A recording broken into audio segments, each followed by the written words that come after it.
भले ही वो राक्षस है पर विद्वता में भी कमी नहीं है। अगर बिना दोष के उसका वध कर देंगे तो मेरे स्वामी को अलग लग जाएगा। इसलिए वह रावण में इतनी शक्ति नहीं कि जानकी जी को स्पर्श भी कर सके, जानकी जी की छाया को भी स्पर्श कर सके, पर केवल उसे दोषी बनाने के लिए छाया सीता जी का हरण हुआ है। दोषी हो गया, अब इसका वध कर दोगे तो आपकी प्रतिज्ञा रह जाएगी। फिर तो सारी घटनाएं आपको पता ही है। हरण भी हुआ और वापस भी आ गई। रावण कुंभकर्ण मेघनाद इत्यादि सबका वध करके श्री रामचंद्र सरकार अयोध्या आ गए। अब प्रभु सुख से विराजते हैं और हम लोग को कुल की यात्रा प्रारंभ करते हैं। बोलो श्री रामचंद्र जी महाराज की। नवम स्कंद में चंद्रवंश की कथा कही, पहले सूर्यवंश की कथा कही, फिर चंद्रवंश की कथा कहते कहते ययाति जी का चरित्र, पुरूरवा का चरित्र इत्यादि कहते हुए संक्षेप में कृष्ण जन्म कहा। तब परीक्षित जी ने कहा, कथितो वंश विस्तारो भवता सोम सूर्यो राज्ञां चोभय वंश्यानां चरितम परमाद्भुतम श्रीवल्लभाधीश की जय। स्वागतम कृष्ण शरणागतम कृष्ण, स्वागतम कृष्ण शरणागतम कृष्ण, स्वागतम कृष्ण शरणागतम कृष्ण, स्वागतम कृष्ण शरणागतम कृष्ण, स्वागतम सुस्वागतम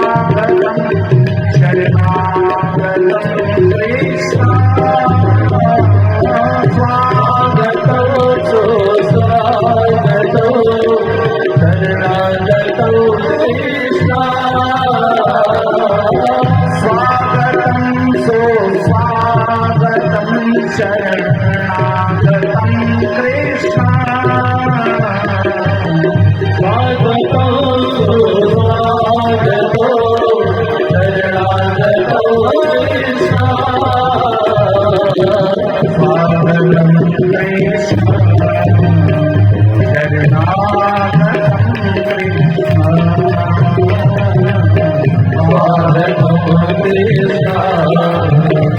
शरणागतम कृष्ण,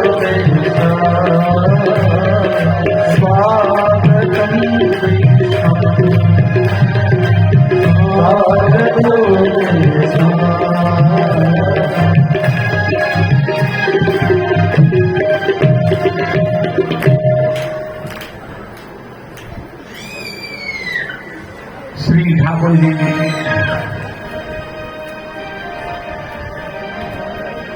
की लीला चरित्रों को श्रवण करने की प्रार्थना श्री परीक्षित जी करते हैं, प्रार्थना करते हैं। तब श्री सुखदेव जी महाराज बड़ा सुंदर, श्री परीक्षित जी भी बड़े सुंदर प्रश्न करते करते कहते हैं, निवृत्त तरसे रूपजीयमानात् भवौषधा सोत्तिमनोभयामात् क उत्तम श्लोक गुणानुवादात् पुमान विरज्येत बिना पशुनाथ। बड़ा सुंदर श्लोक है, उत्तम श्लोक। तो श्री बाल प्रबोधि टीका में आचार्य चंद्रश्री गिरधर गोस्वामी जी बड़ी सुंदर आचार्य करते। उत्तम श्लोक कहा, उद्गच्छति तमः यस्मात् स उत्तम श्लोको यशो यश क्रियते स उत्तम श्लोक। जिनके यशगान करने से हृदय का अंधकार दूर हो जाए वह है उत्तम श्लोक। और उसकी कथा कौन नहीं सुनेगा? बिना पशुनाथ। इससे कठोर शब्द की कुछ कह नहीं सकते। जो पशुओं का वध करने वाला जैसा हृदय वाला हो वही ऐसा होगा जो कृष्ण कथा से प्रेम न करता हो। जब परीक्षित जी ने इतने सुंदर प्रश्न किए, तब श्री सुखदेव जी कहते हैं, अरे राजर्षि सत्तम, राजर्षि सत्तर और सत्तम, तो यहां प्रयोग हुआ है सत्तम, राजर्षियों में भी उत्तम, और सुखदेव जी के लिए होता है प्रयोग, इनको तो राजर्षि सत्तम होता है और उनको ऋषि सत्तम करके प्रयोग होता है। यानी वास्तविक लाभ, कहने का लाभ सुखदेव जी ले रहे हैं, मुनि सप्तम, सुखदेव जी के लिए मुनि सप्तम प्रयोग होता है और परीक्षित जी के लिए राजर्षि सप्तम प्रयोग होता है। वास्तविक यह कथा कहती है कि भागवत जी की कथा का वास्तविक लाभ कब होगा, जब अर्थार्थी श्रोता हो और अर्थार्थी वक्ता होगा, तब वास्तविक लाभ नहीं होगा। जब केवल कृष्णार्थी वक्ता हो और कृष्णार्थी श्रोता हो तो भागवत जी का यथार्थ लाभ प्राप्त हो जाएगा। परीक्षित जी कृष्णार्थी श्रोता है, सुखदेव जी कृष्णार्थी वक्ता है, तब वो कथा कहते हैं। अब कथा तो आप सबको स्मरण है, कथा कहते हैं कि भोजराज कंस की चचेरी बहन है देवी, उनके विवाह के लिए वन खोज शुरू हुई तो वटेश्वर के राजकुमार श्री वसुदेव जी के साथ उनका विवाह निश्चित कर दिया गया। विवाह में खूब प्रेम से विवाह संपन्न किया, खूब दहेज दिया, दहेज का वर्णन भी है, पर हम समयाभाव में दहेज का वर्णन नहीं कर रहे हैं। और पर दहेज में एक बात कह रहे, आप कहोगे कि दहेज का वर्णन भी है और आप लोग कहते हो कि दहेज मांगना भी नहीं चाहिए, तो ये क्या मतलब है?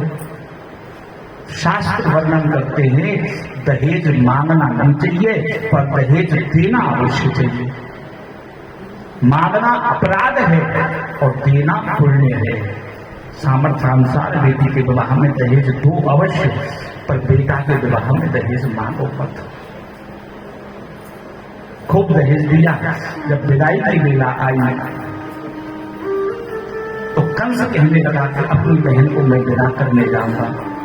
तब ठाकुर जी विचार करते हैं, अरे अब ये जब भूमिका परिवर्तन हो रही है, संग परिवर्तन हो रहा है, श्री देवकी जी का संग एक संत के साथ होने जा रहा है, वसुदेव जी के साथ, तो ये इसका कुसंग क्यों लगना चाहिए? तभी आकाशवाणी हो गई,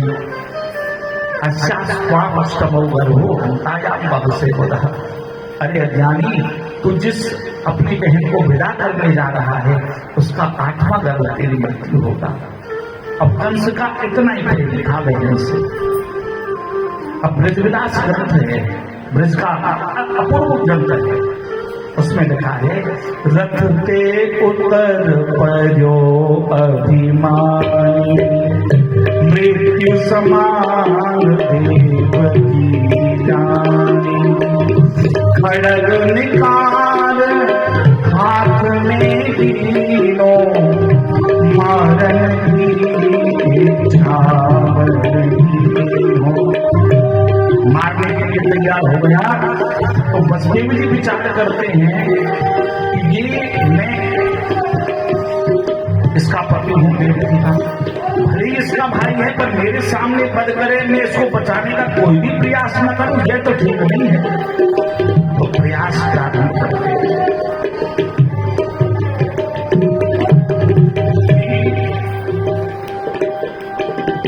वसुदेव जी महाराज कहते हैं, सबसे पहले वसुदेव जी व्यवहार का प्रयोग करते हैं। बोले दुष्टों की प्रशंसा की जाए, किसी की प्रशंसा करें तो हो सकता है उसका मन परिवर्तन हो जाए। श्री सुखदेव जी आज्ञा करते हैं श्री आचार्य चंद्र। तो पहला श्लोक बोलते हैं, श्राद्धनीय गुण शूरे भगवान भोजी ये आप तो बड़ी यशवान हो, आप अपनी बहन का वध करोगे तो उचित नहीं है। कल से बोला उचित क्या है अनुचित क्या है, पहले अपने जीवन को देखूं को जो उचित अनुचित देखूं। अरे न रहे वो बांस न बजेगी, बांसों की मैं मारूंगा, न ये रहेगी न इसका 8वां बाटा होगा। बस जब जी बोले चलो ये प्रयास तो निरंतर गया, नहीं बात बनी। कि इसको वेद मर्यादा सिखा दें कुछ। कहते मृत्यु जन्म बताऊं देहीन सहज आए थे। अरे भोजराज तुम तो पढ़े लिखे हो, अब भले कोई कितना भी पढ़ा लिखा नहीं हो, बिल्कुल पढ़ा लिखा नहीं हो, और उससे काम निकालना हो तो कह दो तुम बड़े होशियार हो, बहुत समझदार हो, पढ़े लिखे से लगते हो, तुम्हारा फूल जाता है क्यों? प्रशंसा सबको अच्छी लगती है। तो कहा अरे इतने योग्य होकर के ये नहीं जानते कि जन्म के समय मृत्यु का कारण स्थान समय निश्चित हो जाता है और तुम मृत्यु को हटाने का प्रयास करते हो। भोजराज बोला महाराज जब तक मेरे हाथ में है तब तक तो प्रयास करूंगा ही करूंगा। बसदेव जी बोले ऐसे भी नहीं मानेगा, खूब वेद मर्यादा सिखाई, नहीं समझा तो अब उसकी भाषा में समझाया। ठीक है, इसके जितने पुत्र होंगे, ध्यान देने की बात है, गर्भ की बात नहीं कही, पुत्र की बात है, जितने पुत्र होंगे वो तुम्हें सौंप देंगे। अब जो पिताजी ही पुत्र रूप में प्रकट होंगे उनको सौंपने की बात होती है। जगत पिता जब पुत्र रूप में आए, पुत्रों की बात है। पहला बोले चलो हमारे यहाँ महलों में रहना पड़ेगा, अपने महलों में रख दिए।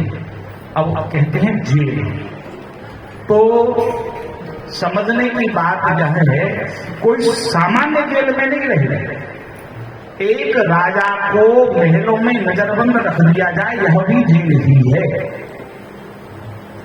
तो वसुदेव के देवी जी अपने महलों में नजरबंद रख दिए। पहले पुत्र का जन्म हुआ, लेकर के वसुदेव जी पहुंचे तो कंस ने कहा पहले से अपने को कोई द्वेष नहीं है, आप ले जाओ। नारद जी आई समझाने क्या कर रहा है, देवताओं की भाषा समझ में नहीं आती है, इसलिए तू तो अपना काम करता चल। तो मंगा लिया, पहले 6 पुत्रों का वध कर दिया। अब यहां प्रथम दृष्टया लगता है कि नारद जी ने मरवा दिए वो 6 पुत्र, पर बात अन्य पुराणों में खुलती है कि 6 वसुओं को ब्रह्मा जी का शाप लगा था कि तुम भूतल पर जन्म लो। अब वो रोते रोते भगवान विष्णु के पास गए, बोले महाराज ब्रह्मा जी ने हमको शाप दे दिया है कि हमें भूतल पर जन्म लेना पड़ेगा। बोले कोई समयावधि तो निश्चित नहीं थी कितने दिन रहना है? बोले नहीं थी, पर ठीक है तो हमें 6 बड़े भाई साहब से ये थे, बन जाओ हमारे बड़े भाई, और जन्म लेते ही पुनः कर दिया अपने आ जाओ अपने लोग। तो वह 6 थे, उनको तुरंत लौटाना था, इसलिए नारद जी ने कहा कि उनको छोड़ो मत, बंद करते चले जाओ। ये रहस्य की बात है। चले गए, साथ में अनंत भगवान देवकी जी के गर्भ में पधारे, योग माया से कहकर के उनको रोहिणी जी के गर्भ में स्थापित कर दिया। गोकुल में उनका प्रादुर्भाव हुआ, पर नंद बाबा ने कोई उत्सव नहीं मनाया। कंस इतना चढ़ा बैठा है, पता चलेगा कि रोहिणी जी के बालक हुआ है तो कोई दुष्ट प्रभाव शुरू कर देगा। 8वें गर्भ में जब देवकी जी के गर्भ में प्रभु पधारे, देवकी जी का अलौकिक सौंदर्य प्रदर्शित होने लगा। उनके गर्भगत स्वरूप में सभी देवता लोग उनकी स्तुति करने पधारे, गर्भगत प्रभु की स्तुति करने। सत्यव्रतम सत्य परम त्रिसत्यम सत्यस्य योनिं निहितं च सत्ये सत्यस्य सत्यमृत सत्यनेत्रं सत्यात्मकं त्वां शरणं प्रपन्नाः। स्तुति करके देवता लोग वापस चले गए। भाद्र कृष्ण अष्टमी को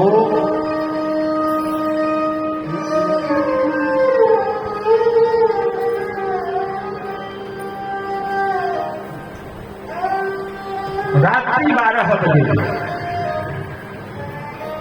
अथ सर्वगुणोपेतः कालः परमशोभनः जनदेवा जनगणमनकृष्णं सान्तरिक्ष ग्रहतारकम् दिशः प्रसेदुर्गगनं नरमलोडगणोदयम् महीमंगलभूयिष्ठ पुरग्राम प्रजापरः। आनंदित हो गई, दिशाएं प्रफुल्लित हो गई, पृथ्वी आनंद से हर्षातिरेक से प्रफुल्लित हो गई, नदियां उत्ताल तरंगों से प्रवाहित होने लगी, दिशाएं प्रशमित हो गई, प्रफुल्लित हो गई, प्रसूनों लतापताएं प्रसूनों से लग गई, मेघ गण घिराए, धीमी धीमी वर्षा शुरू हो गई और सिंदूर को पुष्कर मध्यान्ह मध्यरात्रि में जैसे ही आसमान में चंद्रमा का उदय हुआ, ऐसे ही माँ देवी जी के गर्भ से ऐश्वर्य रूप धारण करके प्रभु प्रकट हो गए। कमलभुतम बालकमंबुजेक्षणम चतुर्भुजम शंख गदायुधायुधम श्रीवत्स लक्ष्मण गणेशोभिकोस्तुभम पीतांबरम सांद्रपयोग शोभगम। वाह, कमलभुतम बालकम। आचार्य जगत सुबोधदेव में कैसे कैसे भाव स्थापित करते हैं। बालकम, अद्भुतम बालकम, कम कैसे बालक अद्भुत कैसे हुए? प्रभु चतुर्भुज नारायण बन के पधारे, इसलिए कहते हैं अद्भुत है। ऐश्वर्य रूप धारण करके पधारे, श्रृंगार धारण करके पधारे, इसलिए अद्भुत। प्राय तो दिगंबर जन्म होता है बच्चों का, पर ये संकेत दिया, ये अद्भुत है, जन्म नहीं है, प्रागट्य है। फिर कहते बालकम, अद्भुतम बालकम, तो आज्ञा करते हैं बालकम माने नाते में कम माने ब्रह्मा जी जिनके बालक लगते हैं वह आज बालक बन करके पधारे थे, ऐसे अद्भुत बालक है। एक अर्थ से आचार्य चरण समझाते हैं, बालानी रोमानी, जिनके एक एक रोम में करोड़ों करोड़ों ब्रह्मांडों का वास है, वह अद्भुत ब्रह्मांड नायक आज देवी जी के पर्यंत पर शिशु बनकर के पधारे हैं, इसलिए अद्भुत बालक।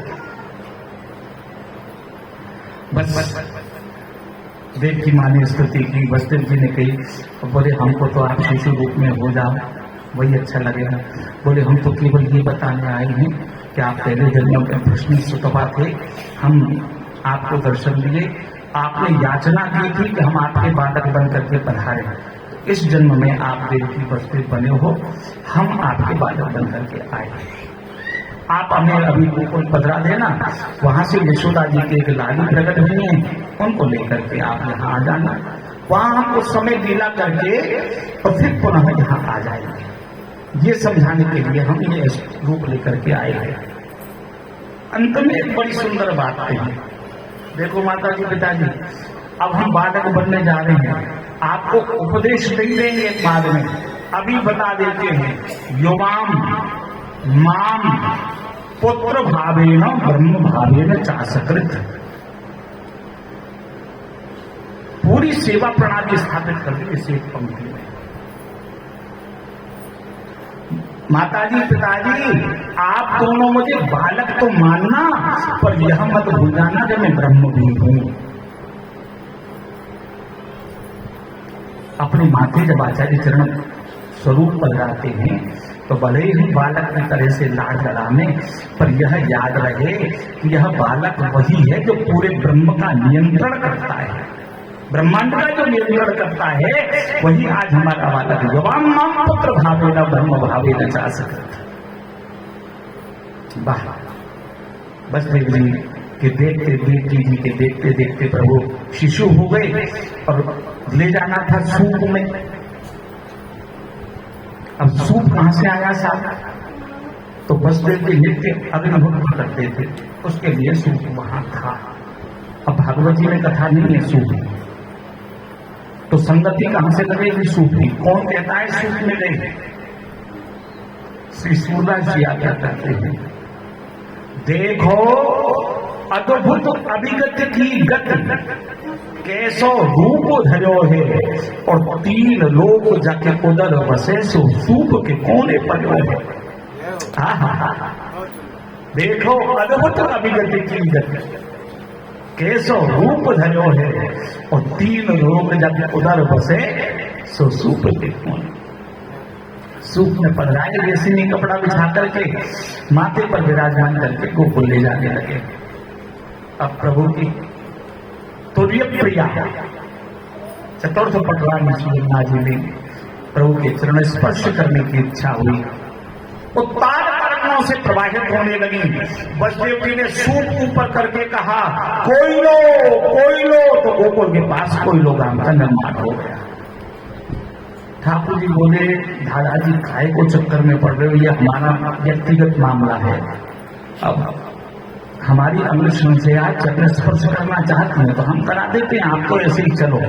तो अपना दाहिना चरण सूप से बाहर निकाला, यमुना जी ने स्पर्श कर दिया और सहज प्रवाहित होने लग गए। गए नंद जी के भवन में और नंद जी के भवन में जाकर के बालक को पधराया, कन्या को लिया, वापस आ गए। यहाँ आकर के कन्या रोने लगी। कंस ने मारने का प्रयास किया, कन्या अष्टभुजी देवी हो गई और कहा, अरे अज्ञानी, तू मुझे मारना चाहता है पर मेरे मारने वाला तो कहीं पैदा हो गया है। कंस की बुद्धि शुद्ध हो गई, बहन जी से क्षमा मांगी और बहन जी के इसके कारण बहन जी को 8 बालकों से हाथ धोना पड़ा। फिर भी भगिनी दयाया मूर्ति सिद्ध करने के लिए देवी जी ने उसे क्षमा कर दिया। और यहाँ भोर में 4 बजे यशोदा जी की 2 ननद नंदा और सुनंदा यशोदा जी के कक्ष में पहुंची और पूछी, भाभी कहाँ भयो है? अब भाभी ही ना पतो कहाँ भयो है। बोली, वो ना पतो भयो जरूर है कच्छ। तो जब देखा तो पता चला कि लाल जी का प्रादुर्भाव हुआ है। तो कांसे की थाली भेजन से बजाई, बधाई हो बधाई हो बधाई हो बधाई हो। 4 बजे पहुंच गई नंद बाबा के पास, भैया बधाई हो। बाबा ने तुरंत 9 लखा हाथ उतार के दे दिया अपने बहन जी को। और फिर नंदः स्वात्मज उत्पन्ने दाता व्यादो महामना आहूय विप्रान वेदज्ञान स्नातः शुचिरलंकृतः। सब देवज्ञ और वेदज्ञ ब्राह्मणों को बुला लिया, नंदी मुख श्राद्ध कराए, स्वस्ति वाचन का पाठ हुआ। कथा तो बड़ी सुंदर है नंद महोत्सव की, और अभी करने लगे तो फिर समय ज्यादा हो जाएगा। तो बस यही है कि बाबा ने स्नान करके स्वस्ति वाचन नंदी मुख श्राद्ध इत्यादि किए। सब ब्रजवासी इकट्ठे हो गए और फिर खूब बधाई गादा करके नंद महोत्सव मनाया। और वास्तव में नंद महोत्सव का जो आनंद है ना, सूरदास जी का एक पद है, ब्रज भयो महेंद्र के भूत जब यह बात सुनी। आप सब लोग गाते हैं, पूरे नंद महोत्सव का चित्रण कर दिया है श्री सूरदास जी। खूब गायों का दान, बोलना गायों का दान दिया नंद बाबा ने। और आचार्य जैसे आज्ञा करें वैसे उत्सव का क्रम।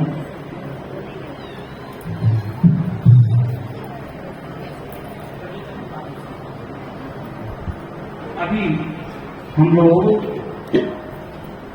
श्री आचार्य चरण के वचनामृत सुनेंगे। उसके बाद श्री नंद महोत्सव का उत्सव जैसे आचार्य चरण जैसे आज्ञा करेंगे वैसे मनाते। हाँ, एक बात हम निवेदन करना चाहेंगे। कल प्रातः काल बाल लीलाओं का आनंद है। नंद महोत्सव की चर्चा भी होगी और बाल लीला भी होगी, और शाम को भी बाल लीला और विराट भी करना है। तो वैसे हम आपसे कहना नहीं चाहते, पर जिनको बाल लीला सुनने की इच्छा हो वह सोए भी आ जाए। भले ही आपको कष्ट उठाना पड़ेगा थोड़ा बहुत, पर अगर सुनने की इच्छा हो तो आने, और नहीं सुनने की इच्छा हो तो जितने आ रहे अपना काम तो उनसे चल जाएगा। आपको सुननी होगा श्री वल्लभा जी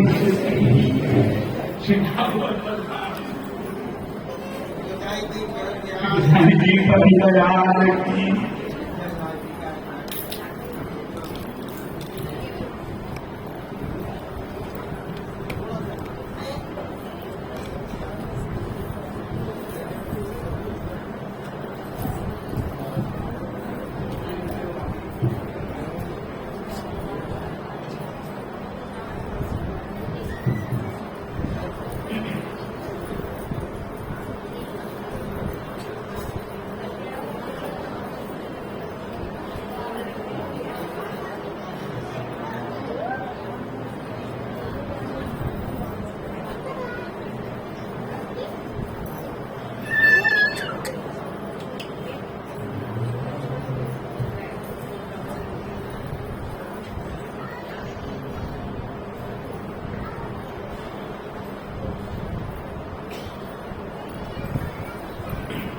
पूज्य नयना अम्मा एवं मंचस्थ विराजमान शास्त्री जी, उमेश जी, शास्त्री जी, विकास जी एवं अन्य विद्वज्जन, समस्त भगवत चरणानुरागी, सत्संगानुरागी वैष्णव जी, आज अपने भागवत जी में महोत्सव का प्रसंग है। अपन देखें, जब भी धर्म की हानि हुई है और अधर्म का नाश करने के लिए श्री ठाकुर जी का प्रागट्य हुआ। श्री ठाकुर जी संपूर्ण व्यू सहित पधारे। जैसे कि अभी शास्त्री जी ने कहा कि श्री ठाकुर जी का प्रागट्य हुआ और उनको वहां पधराया और वहां से कन्या को वापस पधराया। तो यहां अपन देखें कि जब श्री ठाकुर जी का प्रागट्य हुआ तो जितने भी बंधन थे, जितनी भी बेड़ियां थी हाथ में, जितने भी प्रकार के बंधन थे, वो सारे बंधन मुक्त हो गए। क्योंकि जहां ठाकुर जी विराजते हैं वहां किसी भी प्रकार का बंधन नहीं रहता। और वही जब वहां से वो कन्या को लेकर के आए, वो कन्या जो थी वो योग माया का स्वरूप। माया जो है वो बंधन लाती है। आज अपन लोग सब लोग माया में जकड़े हुए हैं। अपने ऊपर, सबके ऊपर माया का प्रभाव है, लौकिक में फंसे हुए हैं। इसलिए ये भी श्री ठाकुर जी की ही लीला है। अगर माया नहीं हो तो हर कोई ठाकुर जी को आराम से प्राप्त कर सकता है, लेकिन वो माया भी एक ठाकुर जी का ही वो है, स्वरूप है कि जो मेरे पास पहुंचना चाहता है, जिसकी इच्छा है, जो प्रयास करता है मेरे पास पहुंचने के लिए, वही पहुंच सके, हर कोई नहीं। जैसे कि अपन देखें, एक प्रसंग मुझे याद आ रहा है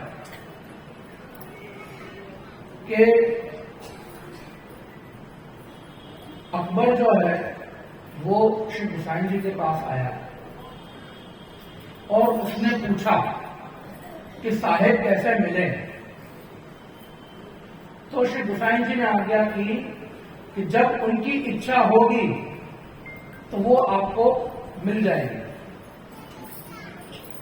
लेकिन अभी आप, जैसे कि आपकी इच्छा हुई मुझसे मिलने की, आप यहां तुरंत आ गए, लेकिन अगर मेरी इच्छा होगी आपसे मिलने की तो कितने पहरेदारों को पार करके मुझे आपके पास मिलना पड़ेगा, आपको पहुंचना पड़ेगा। वो भी अगर आपकी इच्छा है मिलने की, तो आपकी इच्छा नहीं है तो आप कह दोगे कि अभी मेरे पास टाइम नहीं है, बाद में आए, मुझे वापस भेज दोगे। तो जब श्री ठाकुर जी की इच्छा होगी अपन को पकड़ने की तो वो एक क्षण नहीं लगाएंगे, लेकिन इसका मतलब ये नहीं कि अपन आराम से बैठे रहें, कि उनकी जब इच्छा होगी वो अपन को आके पकड़ ही लेंगे। इसमें अपन को प्रयास करने की क्या आवश्यकता है। श्री ठाकुर जी आज्ञा करते हैं कि कोई अगर मेरी तरफ 2 कदम बढ़ता है तो मैं 4 कदम बढ़ने को तैयार हूं, लेकिन बढ़े तो। आज अपन बढ़ना ही नहीं चाहते ठाकुर जी की तरफ। हमको ठाकुर जी से सब कुछ चाहिए, लेकिन ठाकुर जी को हम कुछ नहीं देना चाहते।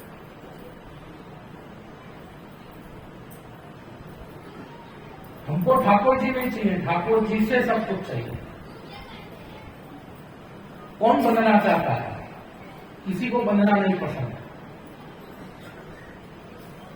इसीलिए श्री ठाकुर जी का प्रागट्य ही हुआ है सभी देवी जीवों का उद्धार करने के लिए, उनके साथ लीलाएं करने के लिए। अपने भागवत जी में दशम स्कंद में संपूर्ण ब्रज लीलाएं हैं, श्री ठाकुर जी की बाल लीला है। ठाकुर जी ने कैसे कैसे भगवान चले हैं वो संपूर्ण लीला अपने दशम स्कंद में बताई है, जो कि अपन कल श्रवण करेंगे। आज अपन नंद महोत्सव का आनंद लेंगे। क्या कहते हैं? नंद के घर आनंद भय। नंद के घर कृष्ण भयो ऐसा नहीं कहते। आनंद भय क्यों कहते हैं? क्योंकि ठाकुर जी संपूर्ण आनंद स्वरूप है।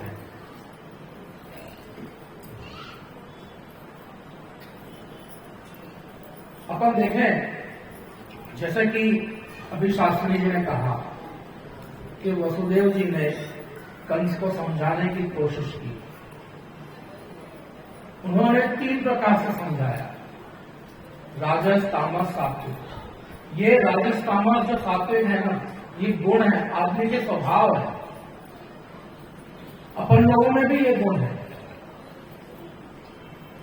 राजस गुण, आराम से बैठे रहना, कोई कार्य नहीं करना, बस अपने नौकर को अपन यही चाहते हैं कि अपन ऑर्डर दें और अपना काम हो जाए तुरंत, एक क्षण की भी विलंब ना हो।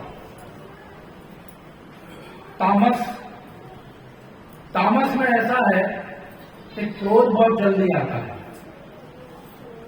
आज अपन ने कुछ कहा, किसी ने अपनी बात काट दी, तुरंत अपन को क्रोध आ जाएगा, अरे तुमने मेरी बात काट कैसे दी? अपने हिसाब से अपन सही है, बात गलत हो, लेकिन अपन अपनी गलती नहीं मानेंगे, तुरंत क्रोध आ जाएगा। वो तामस के लक्षण। और सात्विकता तो अपने अंदर है ही नहीं, क्षण थोड़ा सा कभी कभी ये गुण जो है वो अपने अंदर उत्पन्न होता है कि आज चलो मंदिर हो जाए, आज ठाकुर जी के दर्शन कर आए, आज चलो खाली समय है थोड़ा सत्संग कर लें। ये जो गुण है वो थोड़ा सा है, वो कभी कभी उत्पन्न होता है। लेकिन राजस और तामस तो कूट के भरा हो, वो समाप्त नहीं होता। और निर्गुण जो है वो गुण अपने अंदर नहीं है, वो तो ब्रज भक्तों के अंदर ही है। और वो निर्गुण भक्त जो है वो श्री ठाकुर जी की कृपा से ही हो सकते हैं, किसी के अंदर सामर्थ्य नहीं है। तो ऐसे ही अपन ये सब श्री भगवत चर्चाएं, भगवत नाम, भगवत स्मरण ऐसे ही लेते रहें और प्रयास करें कि राजस और तामस जो अपने स्वभाव हैं उनको कम करके सात्विक स्वभाव को जगाएं। इतना कह करके मैं अपने वक्तव्य को नहीं समाप्त।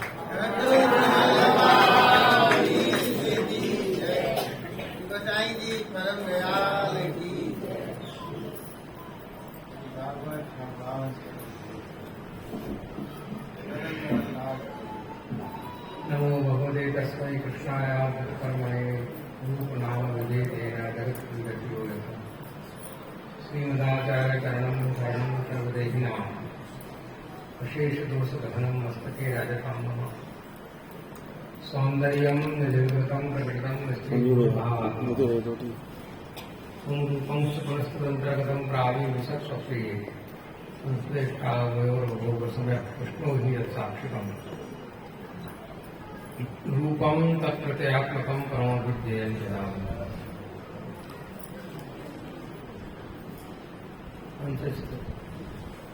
परम भगवती गोपाल जी शास्त्री जी, परम भगवती रमेश जी, उपमन्यु जी, श्री विकास जी दीक्षित जी एवं अन्य विद्वजन, सत्संगामरादि भगवत चरणारविंद वैष्णवगण, अपन लोग सब गोपाल जी के द्वारा श्रीमद् भागवत का रसास्वादन कर रहे हैं। अपन देखें कि श्रीमद् भागवत के आज के जन्म प्रकरण के प्रसंग में अपन देखेंगे कि जब विवाह हुआ, विवाह के पश्चात जो आकाशवाणी हुई, उसके पश्चात अपन देखें कि वसुदेव जी ने 3 प्रकार से समझाया है। शास्त्री जी ने भी कहा ना कि उनकी पहले बढ़ाई की, वैदिक रूप से समझाया, सात्विक भाव से कि भाई आप कितने महान हैं, आपकी बहन है, भगनी है, इस भगनी को मारना उचित नहीं है। फिर राजस भाव से समझा, अरे आप राजा हैं, एक अबला को मारेंगे, उस प्रकार से भी समझाने की कोशिश की। तो तामसी था तो तामसी भाव से समझाया कि जितने होंगे पुत्र वो आपको दें। देखिए यहाँ वसुदेव जी ने ये कहा कि पुत्र देंगे हम आपको, ये नहीं कहा कि तुरंत देंगे। पुत्र के होते ही देंगे ऐसा नहीं कहा, देंगे ऐसा कहा उन्होंने। अब देंगे ये कहा तो पहला जो पुत्र है वो 5 वर्ष का हो गया तब लेकर के गए, होते ही नहीं दे गए। क्योंकि अपन देखो कि उंगली पकड़ के गया है बच्चा, गोद में नहीं ले गए बच्चे। हम भागवत जी में देखेंगे कि उन बच्चों के प्रति आतु कुमारोयम, ये मेरा शत्रु नहीं है, इससे मेरा कोई प्रकार का शत्रु का वैर भाव नहीं है, इसको आप वापस, ये वापस चला जाए, ले जाए नहीं कहा, ये कुमार वापस चला जाए, ऐसा शब्द का प्रयोग है। अब एक तो कुमार शब्द का प्रयोग है, शिशु शब्द नहीं कहा है। जन्मजात बालक को शिशु कहा जाता है और कुमारावस्था जो है 5 वर्ष की जो अवस्था है वो कुमारावस्था। तो वहां कुमार शब्द का प्रयोग किया है, शिशु शब्द का प्रयोग नहीं किया। तो बालक को ले जाओ, ये बालक चला जाए, ले जाओ नहीं कहा, चला जाए। और बालकों के समूह के नामकरण हो गए। श्रीमद् भागवत में बालकों के नाम हैं। जन्मजात बच्चे का नामकरण कहीं होता है क्या? किसी का होता है? जन्मजात बच्चे का नहीं होता। उसके नामकरण संस्कार किए जाते हैं, तब नामकरण होता है। तो बालकों के नामकरण हुए, नाम उन बालकों के। दूसरा अपन देखें कि भगवान का जो प्राकट्य है वो कैसा प्राकट्य है कि भगवान 4 व्यूहों सहित, भगवान अपनी पूर्ण शक्ति सहित भगवान का प्राकट्य हुआ है। भगवान की चारों जो व्यू हैं, वासुदेव, प्रद्युम्न, वासुदेव, शंकर, प्रद्युम्न और अनिरुद्ध, ये 4 व्यू हैं। तो योग माया, ये जितनी भी शक्तियां हैं, भगवान ने इन शक्तियों को, मैंने 2 दिन पहले भी कहा कि सबों को दिया है। लेकिन जब प्राकट्य जब भगवान का हुआ तो सारी शक्तियों को उन्होंने अपने अंदर समाहित कर लिया कि मैं ही हूं इस सारी शक्ति का संचालन करने वाला, मेरे अतिरिक्त अब कोई नहीं है, मैं जैसे शक्ति का संचालन करूंगा वैसे होगा। संपूर्ण शक्ति को भगवान ने अपने दिन पहले संचालित किया, तब भगवान का प्राकृतिक दोनों जगह बताया है। नंदालय में भी है और यहाँ पर भी है। वसुदेव जी के यहाँ पर जो प्राकट्य हुआ है उसमें आत्मक शब्द का प्रयोग नहीं किया। आत्मक शब्द का प्रयोग तो नंदालय में नंद स्वात्मोत्पन्न, वहां आत्मक शब्द का प्रयोग है। दोनों जगह भगवान का प्राकट्य हुआ है और पहले नंदालय में प्राकट्य हुआ है और वो नंदालय का जो पूर्ण पुरुषोत्तम है वो पूर्ण पुरुषोत्तम यहाँ चतुर्व्यूह संयुक्त यहाँ पधारा है और चतुर्व्यूह संयुक्त होकर के दोनों स्वरूप देते हैं।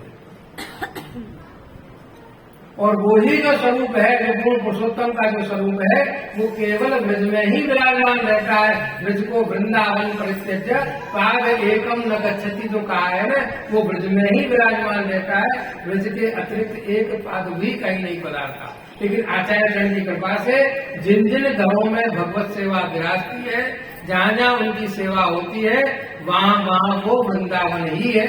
उस सबको जो उतना जो एरिया है वो साक्षात वृंदावन का स्वरूप है।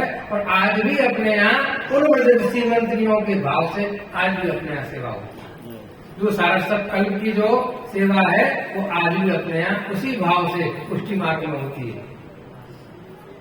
अन्य अन्य मार्गों में सारस्वत कल्प के भाव से सेवा नहीं होती, ऋषि मंत्रियों के भाव से सेवा नहीं है। लेकिन पुष्टि मार्ग में सारस्वत कल्प की जो पूर्ण पुरुषोत्तम की सेवा है। देखिए सारस्वत कल्प में ही पूर्ण पुरुषोत्तम का प्राकट्य है। अन्य अन्य जितने भी कल्प है उसमें पूर्ण पुरुषोत्तम का प्राकट्य नहीं है। उनके अवतार जो है वो उनका है, पूर्ण पुरुषोत्तम का जो प्राकट्य है वो सारस्वत कल्प का है। और इसीलिए अपने आचार्य चरण ने सारस्वत कल्प की लीला को ही अपने यहाँ लिया है। तो वो जो लीला है वो जो कृष्ण है वो सो कृष्ण अपने यहाँ आराध्य है। पूर्ण पुरुषोत्तम का स्वरूप वो ही है सारस्वत कल्प में। और आचार्य चरण का प्राकट्य भी इस कलयुग में ही हुआ है। कलयुग वहां पर त्रेता हुए हैं, लेकिन आचार्य चरण का प्राकट्य भी इसी कलयुग में हुआ। ऐसे सारस्वत कल्प में बारंबार होते हैं कृष्ण अवतार, ऐसा नहीं है कि नहीं हुए, लेकिन पूर्ण पुरुषोत्तम संपूर्ण अपनी कलाओं से युक्त जो परब्रह्म जो परमात्मा है, जो मैंने कल कहा था कि वही ब्रह्म है, वही परमात्मा है, वही भगवान है और वो ही कृष्ण है। सारा जो है वो ही है। परब्रह्म तो कृष्ण ही सच्चिदानंद का परब्रह्म उनके लिए ही कहा है। वो पूर्ण पुरुषोत्तम का जो स्वरूप है वो पूर्ण पुरुषोत्तम का स्वरूप के प्रादुर्भाव अपने यहाँ हुआ है। अच्छा, भगवान जो है सात्विक राजस तामस जैसे भी जीव हैं, उन जीवों के स्वभाव का परिवर्तन भगवान ने नहीं किया है। देखिए आप पर ब्रह्म सिद्ध ठाकुर जी की ये विलक्षणता है कि जैसा वो जीव है भगवान ने अपने आप को उसकी तरह डाल दिया। पूर्ण पुरुषोत्तम की प्रभु श्री कृष्ण की ये विशेषता है कि वो जीव नहीं उनकी तरफ ढला है, क्योंकि जीव का जो स्वभाव जो है वो वैसा ही स्वभाव रहने वाला है। सर्व का जो है काम फन मानना है, उसको कितना भी दूध पिला दो फन मानेगा ही, उसका स्वभाव है वो। उसके स्वभाव को भगवान ने नहीं बदला, भगवान ने स्वयं अपने आप को उसकी तरह डाल दिया। इसीलिए अपन देखेंगे आगे की लीलाओं में भगवान ने अपने जैसे जैसे भक्त हैं उन भक्तों को अपनी तरफ आकर्षित करने के लिए उसी प्रकार की उन्होंने लीलाएं की। भगवान ने अपनी प्रमाण लीलाओं के माध्यम से उन भक्तों को उन भक्तों में निरोध दिया। भगवान ने निरोध लीला में, निरोध लीला में मतलब संपूर्ण निरोध करना, पूर्ण रूप से भगवान की सर्वतोदक भगवत आसक्ति जो है उसको निरोध कहते हैं। वो निरोध लीला में सब जगह से हट करके भगवान में एक स्थित हो जाना, प्रभु में स्थित हो जाना, उसके लिए प्रभु ने अपने भक्तों के तरह अपने आप को धार लिया। जैसे भक्त की अभिलाषा थी उस भक्त के अभिलाषा के अनुसार अपने चरित्र किए और उनको अपना निरोध करवाया। अब यहाँ देखिए समय है, सब जने इसमें नंद महोत्सव के आनंद में भी है, सबको नंद महोत्सव का भी ध्यान है। और बीच में मैं गतिरोध हो रहा हूँ लेकिन ये है कि भगवान के जितने भी चरित्र हैं उन्होंने भक्त के अभिलाषा के अनुसार अपने आप को ढाल लिया। यही तो भगवान की विलक्षणता है कि जैसा वो भक्त है वैसा अपने आप को ढाल लो। जैसी भक्त की भावना है वैसा भगवान ने अपने आप को उसको ढाल करके उसको उसके अंदर वो जो जैसी भावना है जैसी भक्ति है उसको पोषण दिया भगवान। इसका अपन को प्रमाण मिलता है कि वो डोगरी जो है वो सेवा करती थी। बोलिए, एक वैष्णव सेवा करती थी, उसके यहाँ मदन मोहन लाल के रास्ते थे। तो दूसरे वैष्णव जो है वो बाल कृष्णलाल पधरा गए। बाल कृष्णलाल पधरा गए तो सवेरे जगाया था बाल कृष्णलाल को, तो बाल कृष्णलाल का वैसे मदन मोहन लाल खड़ा सो। तो डोगरी ने अभी कभी दूसरे से स्वरूप देखे ही नहीं, वही अपने ठाकुर जी देखे थे। तो उसने विचार किया अरे ठंड में बिल्कुल छुटक गई है, कैसे सेवा करती है, उसको तेल मालिश करना चालू कर दिया। ठाकुर जी को तेल मालिश करना चालू कर दिया और वो बार बार में गर्म करके और तेल लगा के और उनकी मालिश करे, हाथ पाक उनकी चरणार्थ श्रीहस्त को उनको सीधा करने की कोशिश करे। भगवान ने विचार किया कि इनको छोड़ेगी नहीं, अब ये तो अब छोड़ेगी नहीं, ऐसा विचार करके भगवान ने मदन मोहनलाल का स्वरूप धारण कर लिया। वो स्वरूप अपने यहाँ विराजते हैं पुष्टि मार्ग में आज भी। अब कौन से गोस्वामी बालक के यहाँ विराजते हैं मुझे ध्यान नहीं है अभी, लेकिन वो स्वरूप विराजते हैं कि जो बाल कृष्णलाल में से मदन मोहनलाल बने। तो भक्त की अपेक्षा के अनुसार भगवान ने अपना चरित्र कर दिया कि जैसा भक्त है ऐसे भक्त को अपनी भावना के अनुसार पोषण देने के लिए भगवान उस प्रकार का चरित्र करते हैं और उस प्रकार का चरित्र करके उसका अपने अंदर निरोध करते हैं। निरोध लीला है ना, निरोध लीला में भक्तों को जैसे भक्त निरोध जैसे उसको अपनी तरफ आकर्षित करें उस तरह से भगवान ने किया। सामान्य बालक की तरह खेले हैं, सामान्य बालक की तरह घर आप में आरोग्य है, वो सारे जितने भी आजकल के अपन के बच्चे करते हैं वो सारा भगवान ने किया है। जो भगवान ने किया है वही अपने बच्चे करते हैं। वो सब अपने भक्तों को अपने अंदर निरोध करने के लिए भगवान ने किया। अधिक समय नहीं लूंगा, अपन आगे बाल लीला का भी आनंद लेंगे। अभी नंद महोत्सव का समय है, सब तैयार है नंद के आनंद करने के लिए। अभी बाबा ने कहा है नंद के आनंद भयो। देखिए भगवान का जो स्वरूप है आनंद मात्र कर्काद मुखोदरादि, आनंदो ब्रह्मवादे आकार समर्पक। आनंदाकार आचार्य बताते हैं साकार ब्रह्मवाद है अपने यहाँ। तो साकार ब्रह्मवाद में कैसा आकार है कि आनंदाकार। भगवान का स्वरूप कैसा है कि आनंदाकार। आज आनंद राय के आनंद भय अपने अपने भक्तन ने भी गाया है कि आज आनंद राय के आनंद भय, नंद के आनंद भय। भगवान का स्वरूप जो है वो क्या है कि आनंदाकार है, आनंद स्वरूप है। आनंद के अतिरिक्त कुछ है ही नहीं। सच्चिदानंद रूपाय का है, सच्चिद और आनंद उनके अंदर समान रूप से विद्यमान है। तो आनंदाकार प्रभु है, सच्चिदानंद स्वरूप है। उन स्वरूप को अपन उन स्वरूप के प्राकट्य का आनंद अपन लें और ब्रह्म महोत्सव करें। अधिक समय नहीं लेकर प्रभु से यही विनती करते हैं कि उनकी कृपा से अपना जो है निरोध प्रभु के चरणारविंद में हो, उनकी भक्ति प्राप्त हो, ऐसी अपने ऊपर कृपा करें। इतना कहकर के मैं अपने ऐसा जवाब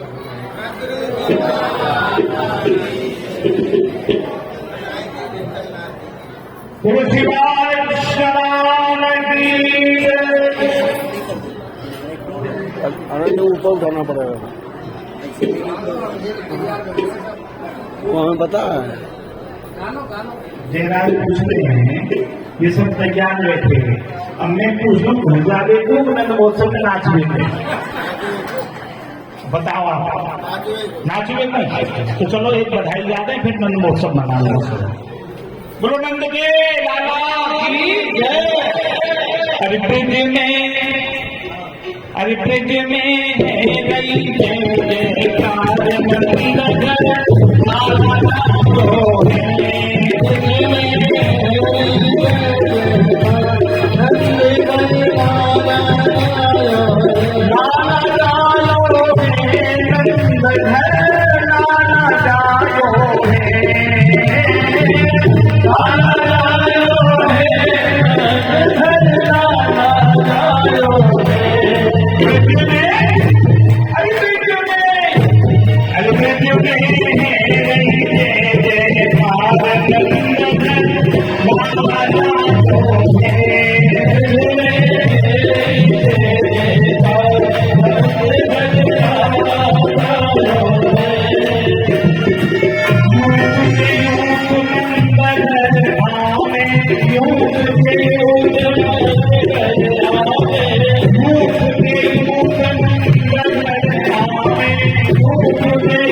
Thank you.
Thank you.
आनंद सत्ता परंपरा ये नहीं है।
ये वीडियो है।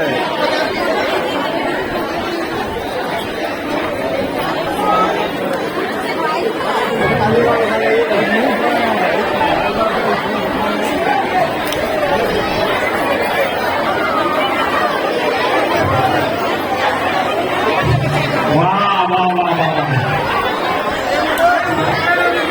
ये हो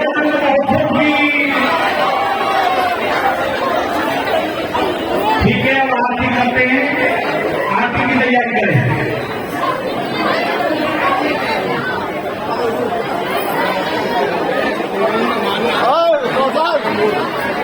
भैया भैया सब ये प्रसाद बाहर ले जाओ, आरती के बाद जब सब निकल देना है ना फिर कर देना होगा। सब बाहर ले जाओ, आरती के बाद खत्म करें, जब निकल के जाएंगे तो फिर निकलेंगे। आरती आरती नहीं आइए शुभम आइए सब आरती ठीक है। आरती के बाद सारे नहीं सर आओ यहाँ से आपको किसी को नहीं बताया जाएगा।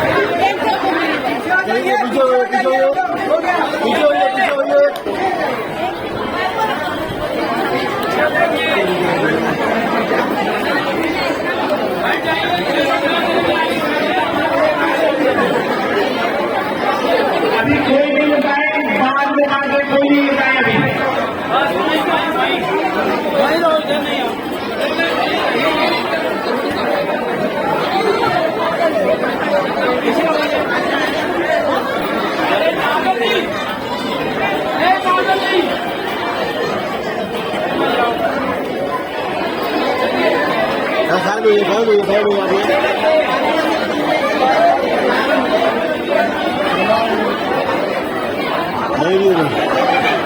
हाँ बढ़िया याद रखिए, ध्यान रखना पड़ेगा आपको, ध्यान रखना पड़ेगा। रखेंगे हम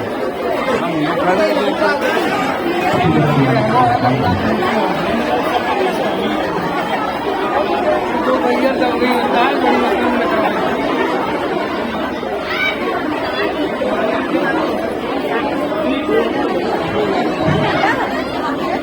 अच्छा बोलो जगतगुरु श्री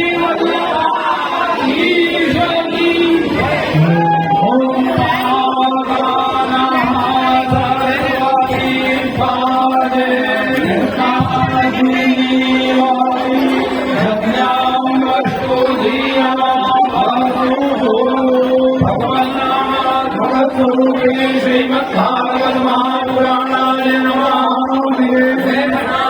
चंद्रम समर्पयामि अहंकाराते रक्षतां समर्पयामि महाराज समर्पयामि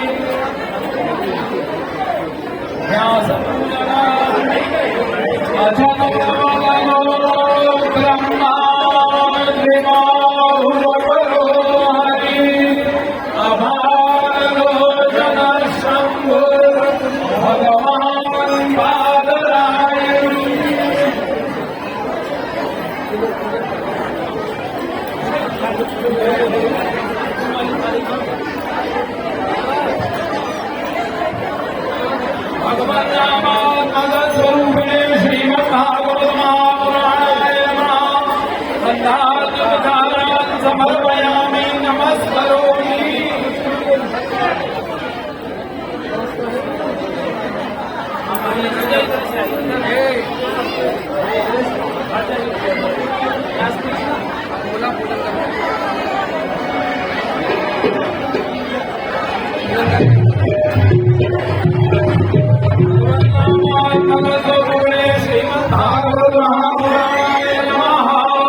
कह दीजिए बहूजी आ रही है आप आगे बढ़िए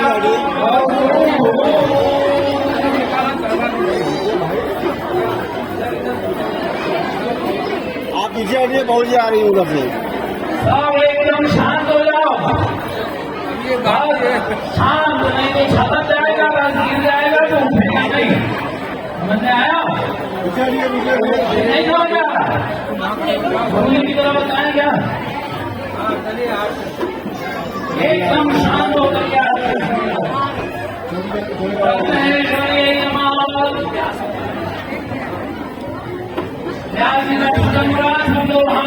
बोलो शुभ रूप प्रबोधज्ञ सर्वशास्त्र विशारद एतत् तथा प्रसंगेन मदज्ञानम विनाशय। हाथ जोड़ के बोलो प्यार कोई महाराज की। एकदम शांत होकर के आपकी कान खोल दीजिए, नहीं तो रस चला जाएगा। ओम सरस्वती नमः सतपूजार्थे गंधाक्षरपुष्पाणि समर्पयामि। आराध्य देवदूरजनाभि दूरपरायि धामभिर्देवा सदा कुसिते हति भेदजात हम वर्धते तमा चक्रादित्य उजधरणि विद्युलग्रे सदैव त्वमेव सर्वज्योतिषि वार्धक्यं प्रतिह्रियताम्। आदिति भारत